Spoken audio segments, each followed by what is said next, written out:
Welcome to today's show. I'm on the podcast, Global Citizen Life. We have Cristiano Bellucci. Thank you very much for joining us today. Thank you very much, Sally, for having me here. And so you are originally from Italy, but have left quite some time ago and made Germany your new home. That's true. I think I was quite lucky when I was young. I have an uncle who grounded a new university in Perugia, Italy, which is a mix of marketing and tourism. So I had the chance, I was really lucky to travel with him quite a lot. We used to have 1, 2 big trips every year, traveling really in the every continent. And this is where since I was maybe 10 or 11, I used to travel with him everywhere, and I was exposed to the different countries, different personalities, cultures, and I found that fascinating. So that when I arrived to the point in which I was about 5 years into my work, I was still in Rome. I thought, you know what, the world is nice. I can travel somewhere. I can experience something new, something different. And I sent my CV in Europe. At the point was Europe the easiest way. I was lucky. I got a few positive feedback from France, Ireland, UK, and then I chose one in Germany that it was not as a country my first choice, but it was for the company. It was I'm a computer engineer, and it was one of the first search engine that came even before Google. So I thought to myself, okay, I can go there, and I guess as many of us do, I thought, okay, I go out 1 year, 2 years tops, mom. I'll come back with you. I'll come back to Rome. Rome is beautiful. Yeah, I changed so much. After 1.5 years, the company shut it down, and then nevertheless, it was easier for me to find another job in Germany rather than come back to Italy. And after there, I was just so happy. I saw the positives of the economy on one end, of how people are nice with each other, how polite and well organized they are. That after a while, I then got to know yeah, my wife, who is then Scottish. We decided to move here. Yeah, we actually met in Romania. So then eventually she moved from Glasgow to Munich, where I was. We had a son who was born in Munich. He has now 3 nationalities, and to be honest, we are just so happy to live here in Germany. That's great. And so obviously for now, maybe not obviously, because you moved quite some time ago. So did you now traveling through Europe, going Italy to Germany is very easy to move, but you moved, I think it was about 15 years ago. Was it still that easy, or did you have to go through kind of the more of a longer process? Because my memory is not great with when the European Union started the free travel between all the Schengen countries. Sure. No, that's correct. It has been about 15 years ago, and we were already part of the EU where it was easy to move. But then, it's easy if you have a job. If you don't have a job and you need to go through all the bureaucracy, yeah, even without a job, then it's pretty much impossible. I saw people trying, but it's not working. So then, when I moved, I was no, it was easy for me because part of the EU, but then I really have to say thankful there was a friend of mine at work, so a new friend that I got to know there, who helped me with all the bureaucracy, which was really, I mean, already now after 15 years, after I have a good level of German, I'm still struggling with the local bureaucracy. Unfortunately, that's every government in the world. The bureaucracy everywhere. Everybody I talk to on the show, and I ask about kind of maybe the struggles or the negatives, a lot of the things are the paperwork and bureaucracy. And I don't know. That the consistency is no matter where you move to, there's going to be some struggles, and the bureaucracy is definitely one of them, no matter where in the world you're going. Yeah, indeed, I agree.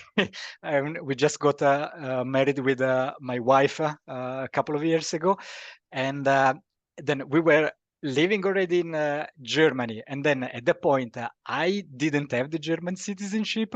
She is British, and we needed to consolidate all the documents in an international format, a little bit from the UK, a little bit from Italy. Yeah, it was really painful. Even back then, even coming back to Rome just to get my birth certificate, it was the time of COVID, so with the mask, and the person was there looking at me. Is it really you? Yeah, it's me. I know. Take off your mask. I took off my mask. Okay. Yeah, you have a lovely suntan. Yeah, I've been in on holiday. It's still me. Look, look. Clearly, your picture is of me maybe 15 years ago, but I'm still all registered. So it's really tricky, and it's never ending. That's really something that, yeah, you will not find easily. Also, recently I started my side business, and starting everything again in a different language, even if quite a lot of procedures are online, makes everything easier, faster, and so on. You always have the question mark. Did I do everything correctly, or the tax will come and say, hey, in the last past year, 10 years, you did everything wrong and you need to pay all back. But so, anyway, it's part of the game, I guess.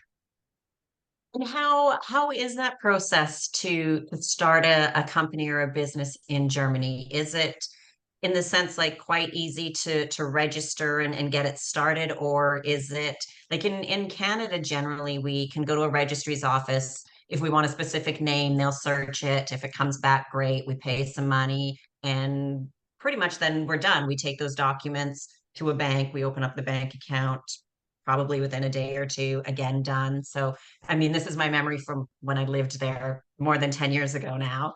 But it was basically pretty smooth and pretty easy. Is it similar in Germany, or are there more hoops to kind of jump through to starting a company there?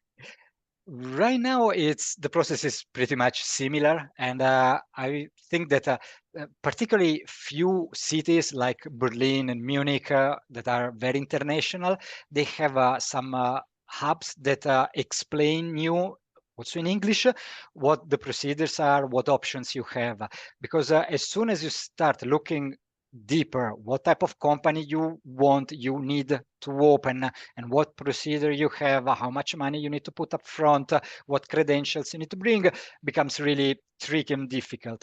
Fortunately, there are these centers that even at the beginning, they try to give information for free and help you to go to the right path. And particularly if you want to start out, you go with the easiest paths, and there are, so it's fairly easy. Eventually may take a little bit, it may take a little bit of translation, but you can do, anyone really can do, and you just start. Eventually, if you see that you need to adjust, you need to fit better into different categories, or even your business develops into a different direction, then you can change and adjust. Also, the government, I mean, tax is always looking for getting money from you. So if they see that you can fit into a more higher paying spot, they will do. I also see in general that Munich is quite famous for Italian restaurants here. So there's a lot of people coming, maybe without high knowledge of IT, deep knowledge of German, and nevertheless they manage to open up and to have their business up and running. I believe also the government is fairly nice with you, understanding that you may have a different context, different issues, as you said, from language to tax, from practical things, and they help you figure out what to do and how eventually to change. That's great because I mean it is beneficial for them as well, right? When people want to open up businesses, obviously then taxes are paid, they're employing people, hopefully eventually and growing. And so it benefits the government, it benefits the economy as well. And so to make it as smooth as possible is always a good thing.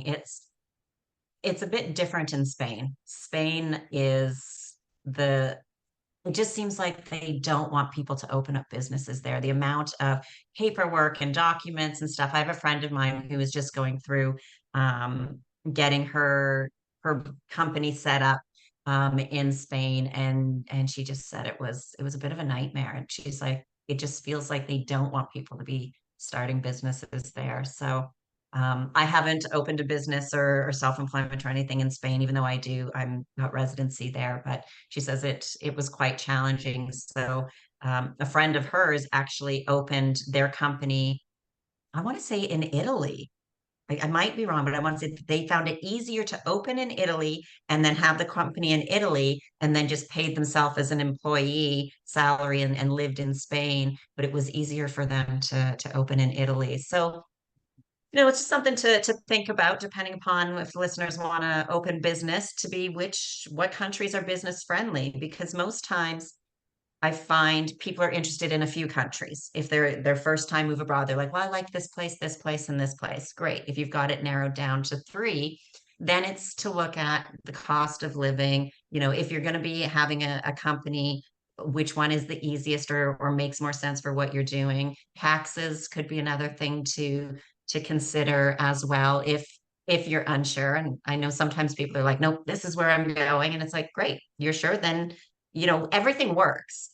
She opened up her business. You're making things work in Germany. There's things that work, and it's just we realize that sometimes things take a little bit longer. Some places things are a little bit harder, but I always say when there's a will, there's a way, I and totally and agree things with get done. you. Yeah, totally agree with you. When also I started, as I said, my wife is British.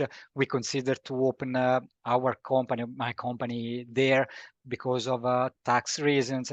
In general, you can have some spots, some areas, islands, sometimes tax-free even, that Hmm. it's particularly beneficial, but then you need to live there, like Jersey. But then in general, the amount of money that you pay is relatively lower than Germany or Italy. I think it can go even to half of what you pay there compared to here. So then it's very attractive.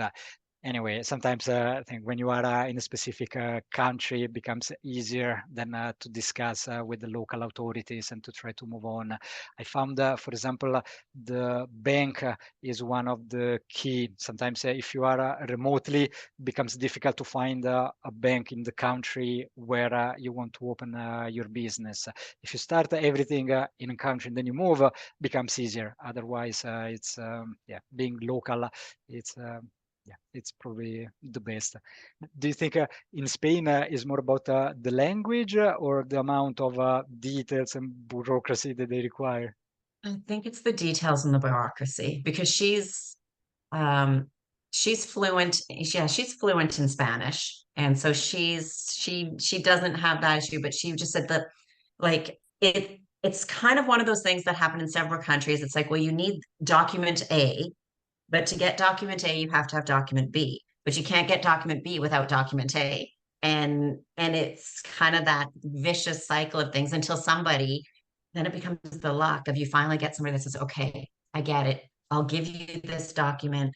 When you get that document, bring it back in and whatever. And they kind of work, but it is one of those things. And I've talked to a few people that said it is to what they call an autonomo in Spain, to be self-employed. It is very, very challenging. And then the monthly fees that they have to pay, and part of that does cover healthcare. And so to me, I'm like, well, that makes sense because there is like private and public healthcare there. And once you're resident, it's great healthcare. It's really good. Same as Germany, I'm sure it's a very good healthcare there as well. And so yeah, I mean, that takes money, and that to me, that's normal because in Canada, part of our tax money goes to healthcare. And everybody's like, oh, you get free healthcare in Canada. And we said, well, our taxes pay for it. And we pay pretty high taxes. So, technically it's free, but no, it's really not.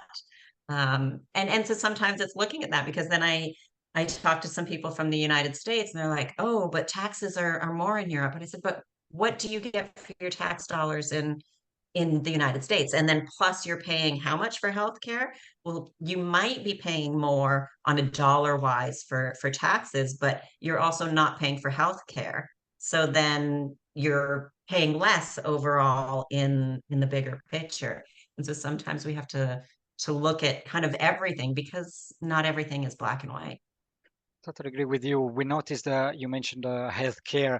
I come from Italy, where depending from north to south, you have different healthcare systems, and the north is more organized. Already from Rome to south, it can be more chaotic. In any case, also Rome is a very big city, so yeah, question marks. Also, Julie, my wife from the UK, she doesn't have a particularly brilliant experience when we arrived here. So our son was born in an easy that couldn't be smoother than that. At some point toward the end of the way she was controlled twice per week, one at the hospital, one at the doctor, so that just to be sure that everything was fine. And indeed, eventually, when we went for a checkup, 2 weeks before the official date, they noticed, hey, it's better that we induce the birth because the baby is suffering a little bit. After that, it went so smooth again, everything fine. And another example was just last summer when my wife spotted a mole. She went to the doctor 1 week, did the test. After 2 weeks, hey, it doesn't look that nice. Let's book. It was a Friday. Let's book next Tuesday. We remove everything and you're good to go. And it went in this way. So really, no stress. Even not. No, it was just a long weekend to be a little bit stressed. But then you are sure that they take good care of you, and that's what you say. I mean, we pay taxes, of course, based on the income you have and based on the work you do. If you start up with your business, you have just the minimum to pay. The more you earn, the more you can contribute. It's different levels, but then you're really sure. I think here also the mindset, they always say secure is secure in the German way. Sicher is sicher, meaning if we prevent, if we are able to tackle the problems in advance, we pay much less than cure and have months and months of medicines and so on. So the approach is worth, particularly for the health system. And yeah, you pay, you're happy to pay, to be honest. Hmm.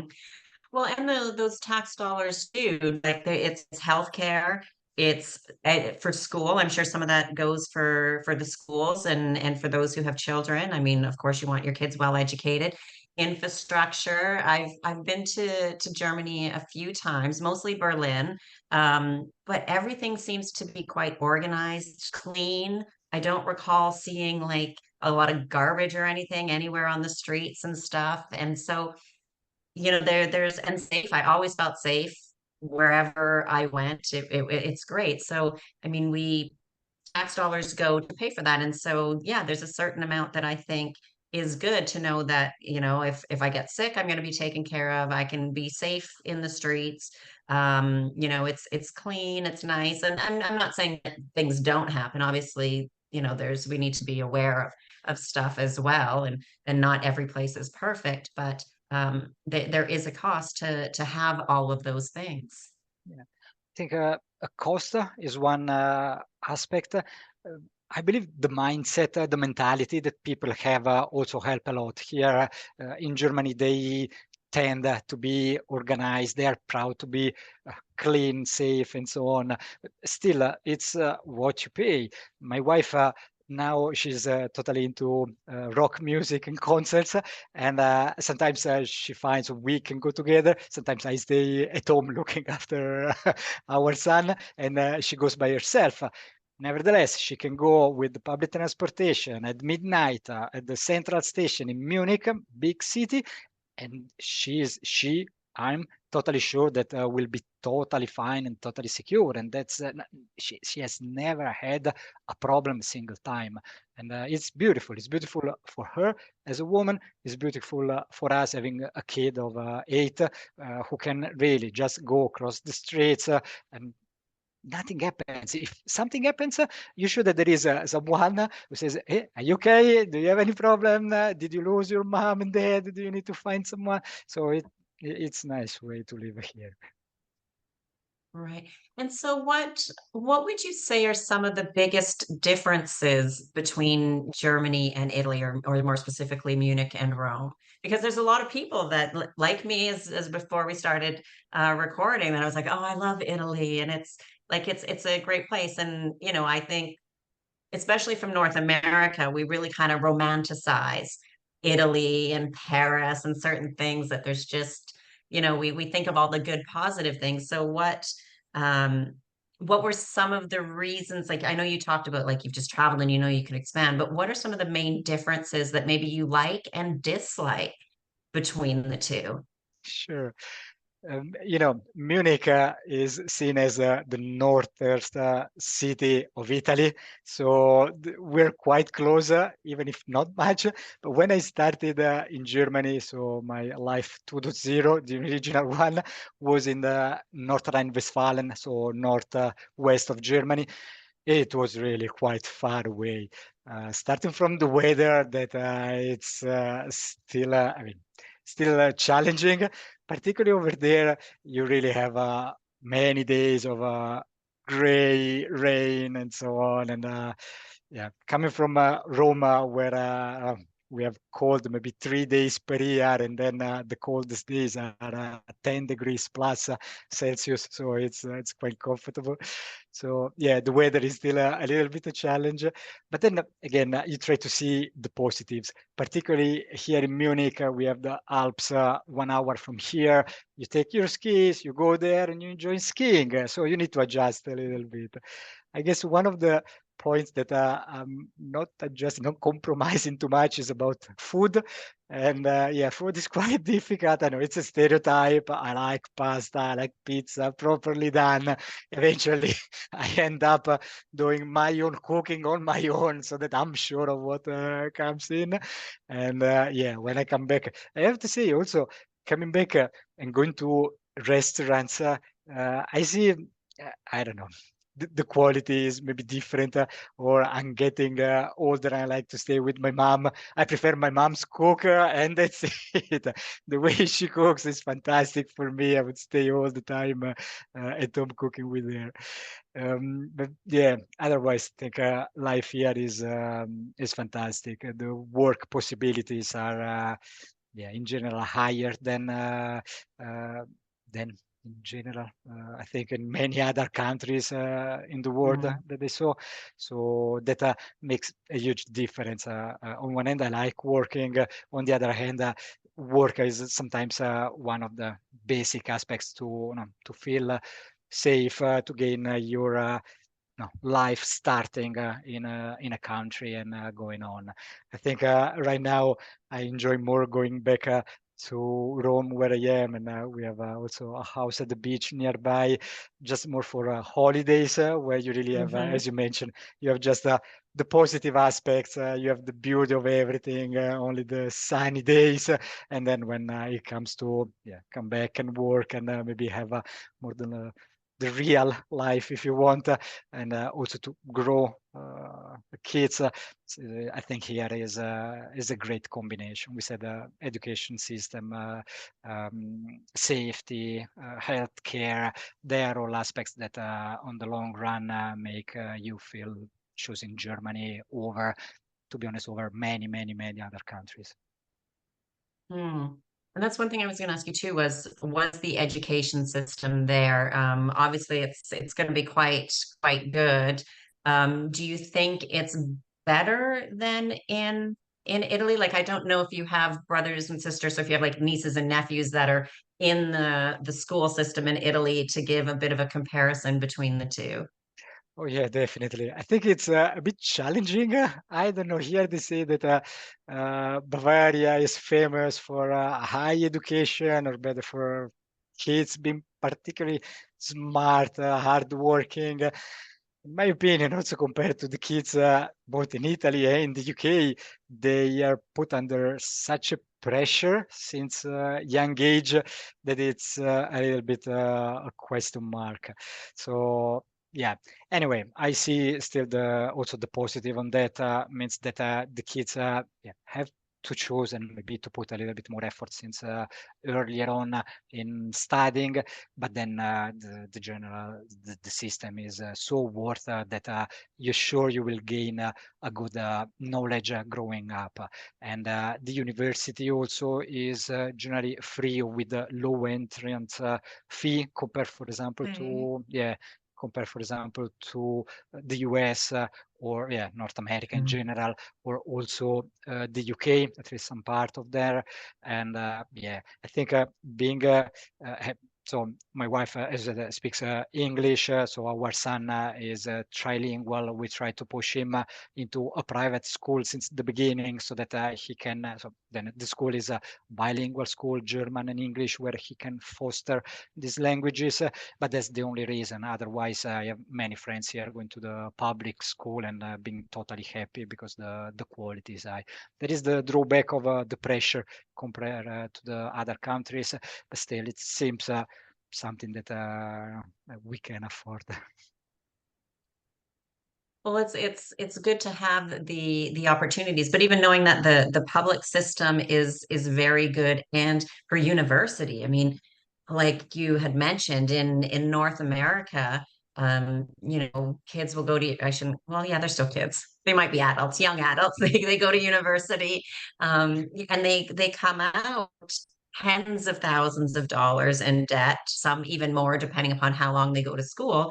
And then they're spending 20-ish years or more trying to pay off this university debt. And right now, it seems that even though they go to university and they get the degree, there's not a guarantee that they're going to be getting a good job to kind of make up for paying for all of that. There was, I want to say, I don't know if it was a Facebook video or Instagram post or something. It was just in the last few days that I saw, and a girl was um, having a bit of a meltdown in a way of just, she's like, I've gone to university, I'm like $80,000 in debt, I've graduated, and she's like, and I'm making more money as a server at a restaurant than I could be getting in the field that I went to school for, because to start, they won't hire you without experience, but you can't get experience if they don't hire you. So now I'm at a serving job because I don't have experience to get the work. She's like, but that's what I went to school for. And it's kind of that vicious cycle. And it's hard because then, they get stuck in that cycle of, what do you do? It's a So bit sad. I believe the system, the university system, changed a little bit over the years, and in the past, maybe working more for companies. So the students used to go from the university to big companies or companies and have a job there, and then it made everything sense. So that you go, you get your job, you pay your loan back, and that's okay. Right now, where the crisis is hitting strongly, and sometimes you see, particularly in the IT sector where I am, you see how you can even gain specific know-how without having to be 5 years in a university that then, as you mentioned, will create you a debt that you have to pay over 20 years. So that I think things are changing a little bit. Also, maybe with the internet, people have easier access to knowledge, to read, to know what to, maybe the specifics that they can use immediately. Anyone almost can create their own job based on their passion and being successful on it. So then the question mark becomes, okay, is it really worth to spend so much time into universities or not? I think also depends a little bit on the character of the students. absolutely. Yeah, I think, no, you Yeah, and I explained mean, it. some people may need that, have to go to school to get up because they don't kind of have that drive to push themselves. Like it's, if we have to go to school, we have to go to job, we get up at whatever time we need to get up at. If we don't have to, a lot of us, and me included, sometimes on the weekends, or it's like, if I don't have an early morning something, we sleep in a little bit, like that's normal human nature. And so some people need that. And obviously, depending upon what career path they're taking, university is important. But I also think it's very interesting, though, like they make it so much, but we have to think the education of students is the future of the country. And so that's why I think like places, as you said, within Germany, where the cost of university is low, that's beneficial to the country because then if it's free, it's even better, even low, because then all your people are going to be educated and that benefits the country moving forward because everybody's being very well educated.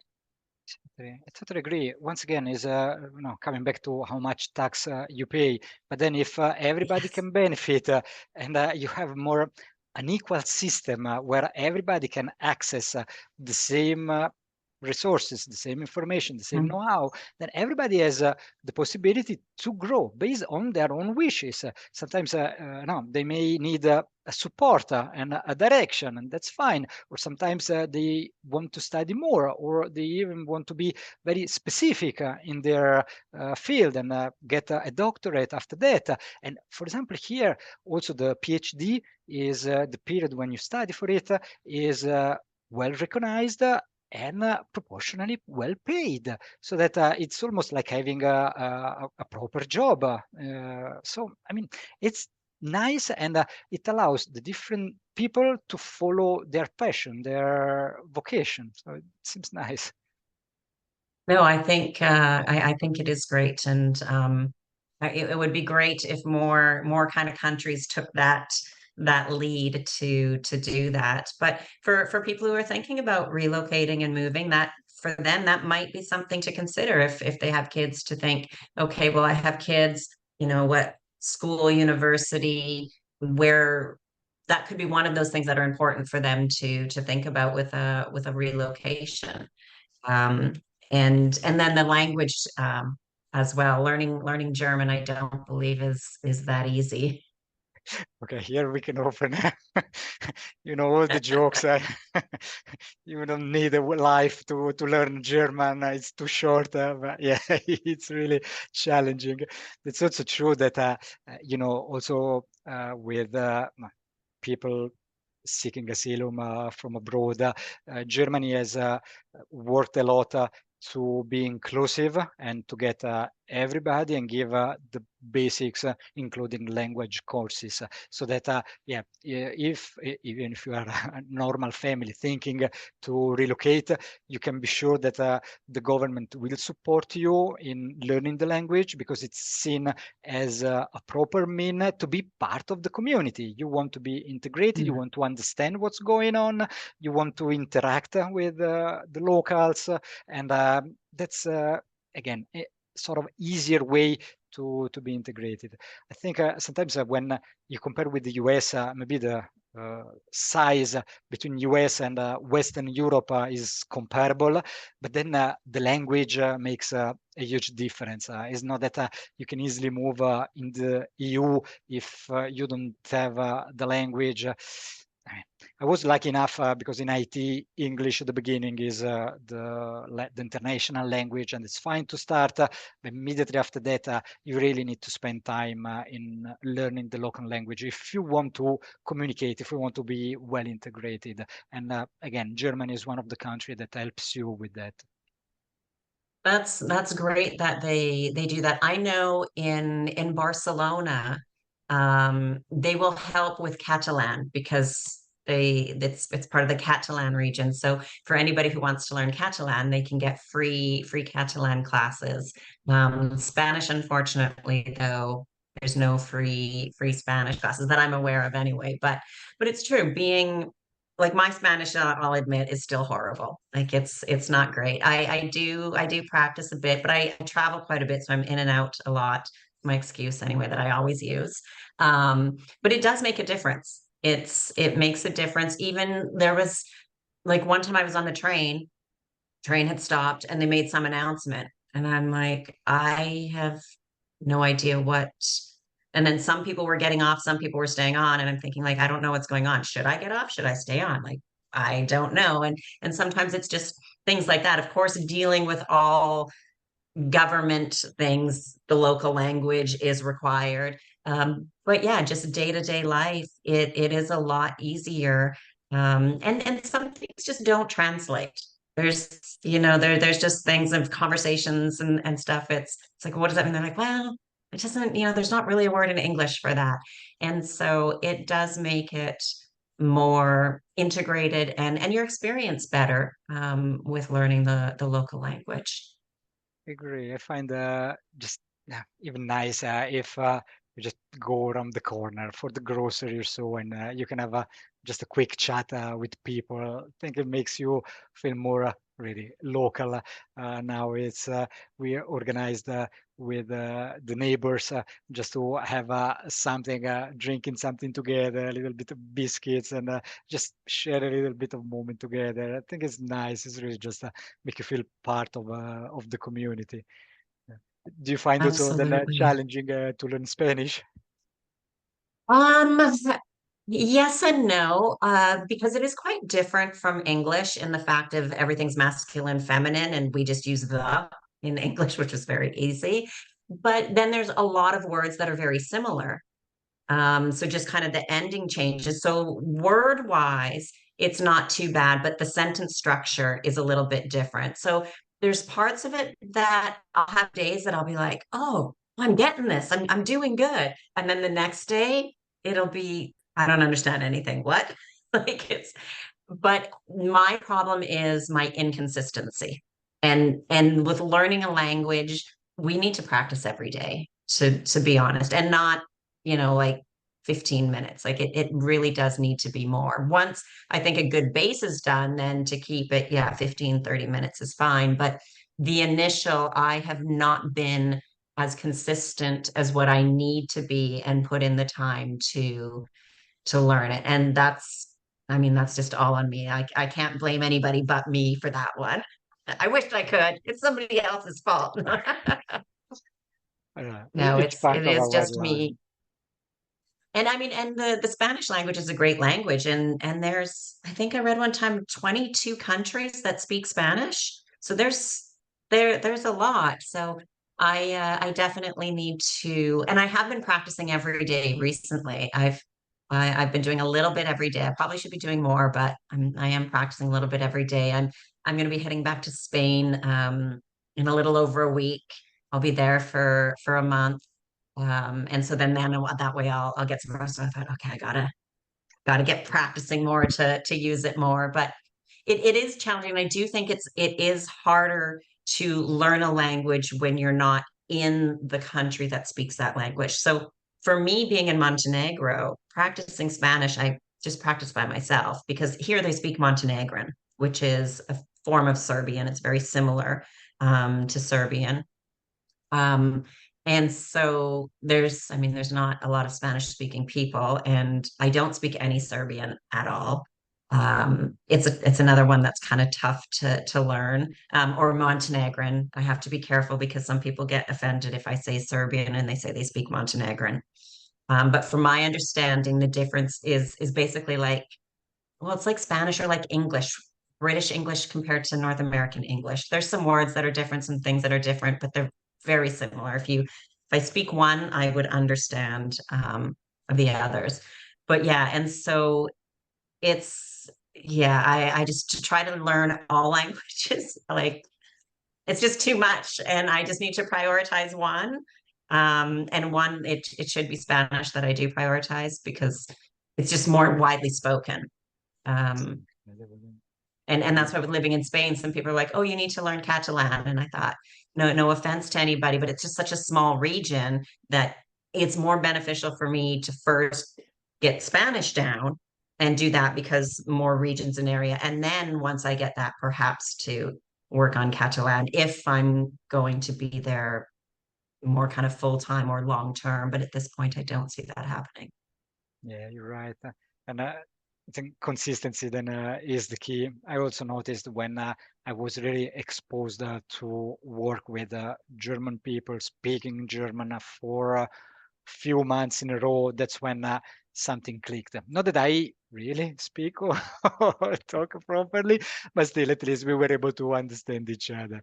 And sometimes it's also, yeah, it's what you say. You try to find the similarity. Every time I'm in Spain and we try to speak English, after the first 2 sentences, we switch. They speak Spanish, I speak Italian, and we understand each other properly. And it's just Yes, how well, it they're goes. very similar. It is indeed, Yes. indeed. And I think, I mean, people who speak more than one language, they also understand how hard it is to speak another language. And so there's always that, oh, at least you're trying, right? And there is that effort. And we don't have to be completely fluent for people to understand. Like, because if we think of all the words that we use in a sentence, a lot of those words are kind of filler words. Like, I don't have to say, oh, I need to go to the doctor. If I just put in like, I need doctor, we get it, right? It's broken, it's not perfect, but people will understand. And so it is a little bit of, I don't want to say something really bad or sound stupid, but as we learn, it'll be broken and it'll be small and it works. But yeah, it is a lot easier when you're immersed in it and you hear it all around you, than trying to learn a language from another country. It's just, I know people that do it, and I think some people as well. Some people have a natural talent for learning languages. I know a couple people that speak 5 or 6 languages, not completely fluently, but quite well for all of them. And I think it's just some people have that natural ability, that they pick up on it quite easy. But consistency absolutely is what's needed, and I need to work on that. I guess, yeah, sometimes it also depends on what goals you have. Sometimes you also need, maybe you want to have just that basic level to communicate with people, because as you mentioned, that and they will understand you. And sometimes having an international background, people will recognize that, and they will be even more patient with you, and they will be happy to let you practice. I remember at the beginning with my bad German, I'll try to explain that my mom was 60, but then within the new sounds that we don't have in Italian, it came out, it sound in German like my mom is sexy and not sexy how should be, but it's fine. You have a laugh, you see people getting red, and they don't want to tell you, you say something Really? completely Okay. stupid. It's fine. You have a laugh all together, and that's fine. Right. But and it's interesting though, because sometimes when we make mistakes like that, like we're just like, oh, that's not what I mean. And we never make it again. Like when we get that kind of embarrassment mistake, even though it wasn't that bad, like it was funny and you laughed, but you probably didn't make that mistake again. Because sometimes those are the ones that it's like it burns in us to not like that's what that means, or I need to work on the sounds. And it's very hard because some sounds of words that are completely different words in any language are very similar. We have it in English. There's many words that 1 or 2 letters, they sound very similar, but just that little bit, and they mean completely different things. Totally. When we go to Scotland, my wife goes around and says, "Okay, now you read the instructions. What is that city? What is it?" And no, they have Edinburgh, which is for me it's Edinburgh. So if I read it and you go on and on, I mean, that's how it is. That's fine, and you just get the funny part of it. Right. And that's part of a thing to remember too, though, with languages as well, is in different languages, letters are pronounced differently. And so even sometimes here on the podcast, I'm talking to somebody like before we get started and before recording, and I'll always ask about the name because depending upon where they're from, names can be pronounced differently as well. And the spelling is the same, but it's like, oh, well, we pronounce this letter this way, or this letter is said that way. And so it just kind of adds to those challenges. But I mean, they're all good. There's a saying, and I don't know where I heard it, and it was quite some time ago, but it was basically if we're not challenging ourselves and growing and like using our brain to learn new things, we're just slowly dying. Like our brain cells are dying. We'll forget things more. And so whether we're learning a language or a sport, a musical instrument, like anything that's new, it keeps our brain sharp, and we should almost always be trying and learning new things. And that's part of moving abroad. When you move to a new country, everything is new. Even, even if there's similarities, it's still getting to know the street names, going to the grocery stores, which grocery stores have which things, and it's like an overwhelmingness of everything new, but it's also very enjoyable too. Totally, it's fascinating. There was a research I saw a few weeks ago where they took kids at different age that speak different languages. Some only one, some two, and they noticed how the brain was changing, was developing in different areas more depending also on the age, so that if the kids were learning a second language at the age of 4, which seems already quite early, there was a certain development. If they were learning when they were 2, there was a bigger, more important development of the brain. And then also that reflects later on when they can learn further languages much easier than, no, than when you are adult. So it's just fascinating. It's what you say, and it keeps you fresh and sharp. Yeah. Yeah, it's the human brain is very interesting for sure. And I think too, just with travel as well and moving, we're open to different things, as we were chatting a little bit earlier about why every country does things that we're like, wow, that makes sense. And every country does things that make us think sometimes like, why would you do it that way? That doesn't make any sense at all. Um, and sometimes it's just then going with like, okay, well, this is the way it is. It makes sense. Great. It's good. And those things work. And there is no perfect country. I don't believe anyway. Maybe some people, they might find a place that's perfect, but I've always found in all the places that I've lived, there's some pros and cons. I don't necessarily mean cons in a bad way, but just challenges. And sometimes it is that, well, why would you do it that way? Like, this country does it this way, and it's so much easier, which is one thing I'll never understand. I always think of like countries, the way that we do things, that they're all different, and some are more advanced than others, but I just don't understand why sometimes some countries choose to do things the hard way when it's known that it works an easier way and makes more sense. But I that's agree with you. We were talking about opening business. It's the interest of a country to boost the economy, to welcome new enterprises, new activities, new business.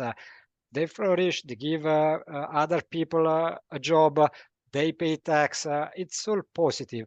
Nevertheless, you see that there are countries with a certain mindset. They open up, they maybe loosen the rules just to welcome new people to create their own business. And I think North America is one of them. And other countries just tend to shut down these initiatives. And I mean, why do you want to do that? And as you mentioned, then it makes sense. I mean, each mindset, each approach works best in some conditions. Then maybe you may want to restrict a little bit. You may want to have more a conservative economy. I mean, if that's your goal, that's also fine. The important thing is you're conscious of what you're doing.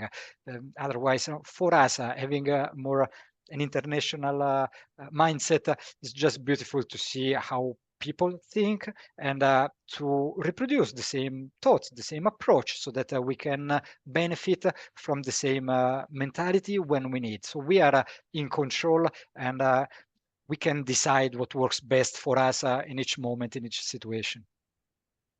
absolutely. And um, I just want to ask for our listeners who are maybe considering a move, but they're not too sure. They're a little bit nervous about it because, I get it. It's the fear of the unknown. And sometimes think, what if it doesn't work? And our brain, which is, as we said, very interesting, always tends to lean towards the negative. What if it doesn't work? What if I can't do whatever? But what would be a piece of advice or a couple tips that you would give somebody that, they're wanting to, but they're just a little bit nervous about taking that step to move abroad? Sure. I followed recently an entrepreneur course where they said identify well what is the risk that you're willing to accept. So then just consider that in advance. What can be wrong? If you move to another country, what can be the worst case scenario that you cannot accept? And then work around that in a way that it doesn't happen. Or if you see that you're going to that direction, you just stop earlier enough. And I think if you move country is exactly the same. What is that you cannot really afford to? And if you think in this direction, you may consider that what is really the worst case scenario. You go to a new country, it doesn't work out after 6 months or 1 year, you come back to your home country. Is it really the worst that can happen? You lost 1 year of your life. Yeah, considering that probably the experience you gain moving in another country is so much high that even if you lose 1 year, it's still worth. Anyway, I see many people really moving and could be to Germany or many other countries. You just need to have the open mind to adjust a little bit. You go to a different country, try to embrace what you see, what you hear, the feelings that you have, the people around you, and try to make the best out of it. And really, that's it. We live in a world that is so well connected that maybe if you go there and you don't like, you may find another opportunity to go somewhere else, or again to come back and bring back with you the experience you have. If not work-wise, at least at personal level, I'm sure. And in any case, also saw people really who did what I thought to do. So going abroad for a short period of time, 1 year, 5 years, and then coming back. Anyway, they are so much enriched that only for that the experience was worth. I have to say that I see many more people moving and staying rather than coming back. So if you really to consider the risk is more that you like so much to be somewhere else, to be abroad, that you will stay. And if you target countries that you love, could be the well-organized Germany, could be sunny Spain, could be whatever you want, but just with the value that matches what you like, you will just be happy in the new place. So just be open to the new experience and enjoy what comes in. I agree, and I think that's great. And you're right. It's a kind of worst case scenario.